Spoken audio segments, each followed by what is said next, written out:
This is video 2 for the mini course How to Turn ChatGPT into Your Marketing Manager. And let's remind ourselves briefly, we are talking about your offer, your bio, intro, target audience, posts and articles. Now these are 4 foundational areas to work on.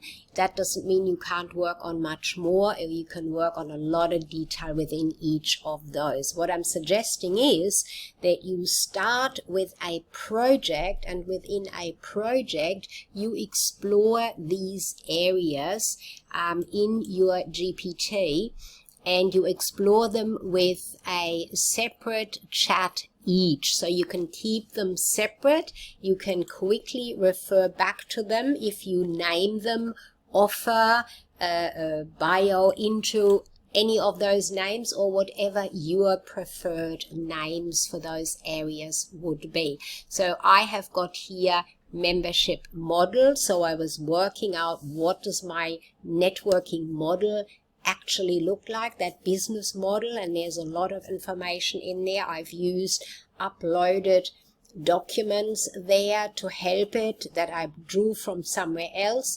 And when I was going into my area about myself, my bio, I was uploading information I already had created elsewhere, and I've asked it to improve it or to create it from some work direction that I had in the past to now bring it into the business networking direction that I'm working in.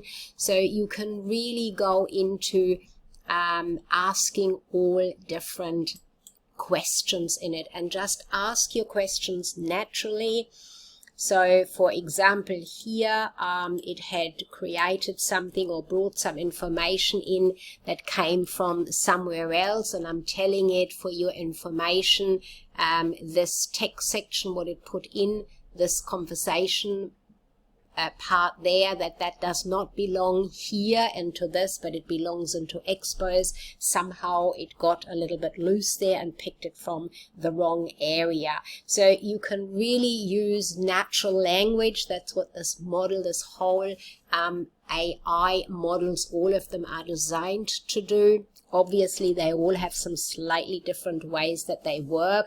I don't know what the others work like. I have used ChatGPT, and I find the paid version that I'm now using very useful. I mean, of course, it does tell you, I think at the bottom page of the page, hopefully you can see that on this video, that ChatGPT can make mistakes. So always check, and as I said, it's picked up something here. I picked ChatGPT, this project, up and said that's in the wrong section here.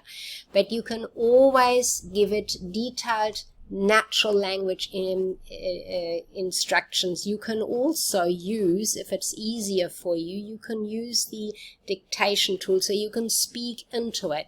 That works really, really well. I personally have not done that. I'm quite happy with typing because of my accent. These machines seem to have a bit of trouble with my accent, so you can try it and you can see how you go. That makes it even faster.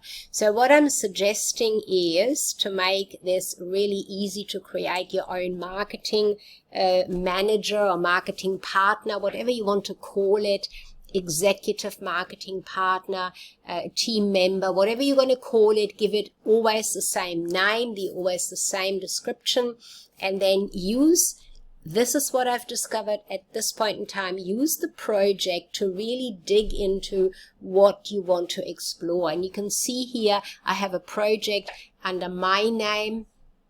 I've used this particular pen icon and color there for that one. You can change those colors. You can make those any color you wish. I think the icons themselves are limited, what you can do, but you can certainly change the colors. I've used this particular one because I did redo my Amazon author bio from the previous one, bringing into what I do now, so making the forefront about the overall books that I have on Amazon about myself now, with the networking as the core component. And what I did is I brought the old one in. Let me just hop in there and you can see that. So this is the actual chat in here. So I have from the website, let me just move over. From my website, I brought the about page in so that I could compare it, or it could compare it. I have the author, the old author information. I just copied that in here, and then I brought the document from the about page on my website in here, so it could work with those two things and create something new. And I found that that was really well handled by this project here. So I might go through showing you how to set up a project. Let me see that I've got enough time in this particular video. So just to remind you, we are looking at, or I'm looking at suggesting that you create a project, and within the project you create a chat each for these areas, or areas that are more suitable for what you want to work on. So let's go back into the GPT and let me perhaps show you. So if I click on new project, it comes up here, give it a project name. So the one that I haven't created yet is YouTube. So I want to create a project about YouTube. Now there are icons here. At the moment I can't quite go further that way, so I'm going to leave it at the project name, YouTube. I create that project by clicking on create. This should be pretty much the same whether you have a paid or an unpaid or not paid, a free account here. Now let's go and have a look. Straight away you can see at the moment there it has got the general little icon there. So let's see what happens. So when I click on it, you have got a range of different icons here. You are limited to these by the looks of it, but let's say I want to have for YouTube red, because that's what YouTube is like. And very quickly I think you can change this, of course, at any point in time. I want to YouTube, I want to give it an icon, and just for now maybe let me give it the icon of this here, which is a bit of a globe, because to me YouTube is international, around the world. So I've got this new project set up here, and it does appear on the side here, as you can see. And what I will do now with YouTube is I already have a number of documents where I have collected information on certain things within YouTube, how to use it, target audience within YouTube, and so on. I'm going to create a series of chats. And what I've suggested to you so far is, so if you've got a chat about one part of your business that you want to really dig into, for example, creating your offer in detail with the help here, setting up a bio and introduction, and that could also be, of course, directly related to networking, how to create a really short 60-second, 45-second, perhaps even a 2-minute introduction text that you can use over and over, a kind of a script. Putting your bio in there, putting information in, so that could be one chat. The offer could be another chat, digging into your target audience, who they are. Stick to one audience per offer, per area. Don't confuse yourself, mostly not the ChatGPT, but yourself. And then you can go into posts and articles, for example, and dig there into how you want to have them written, what is important for you there.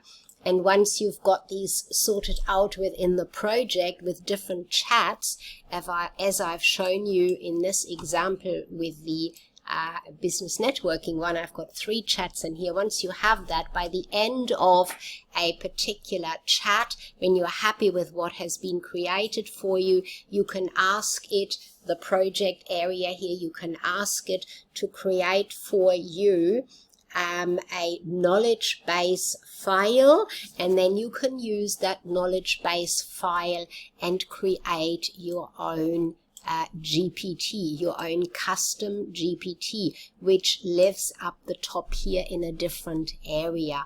And the custom GPT, you can really create around a particular area and put the information, the knowledge files in there, and it keeps that knowledge. Now, I have discovered that within a project, it keeps the knowledge really well as well. However, in the custom GPT, because you can put in there the files, they stay there, so you can really rely on the information coming out of it that you ask it exactly correctly. I see at this point in time the usage of projects as exploration areas, research areas, digging into what I want to find out more, asking questions, creating foundations. And once I have those in place, then I create a GPT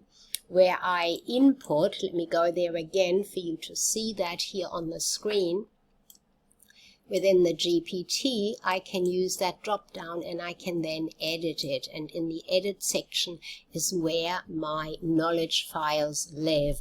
So I've got a file about my target clients, the membership structure, personality code is what I've uploaded, the master article template, so how I want articles written. And the master file here talks very specifically in relation to make it viewable for AI, recognizable for AI, my networking basis, and so on. So it's really useful. You can use both of them. Obviously, you don't have to, but this is what I wanted to show you at this point in time with this mini course. And that's it for this video.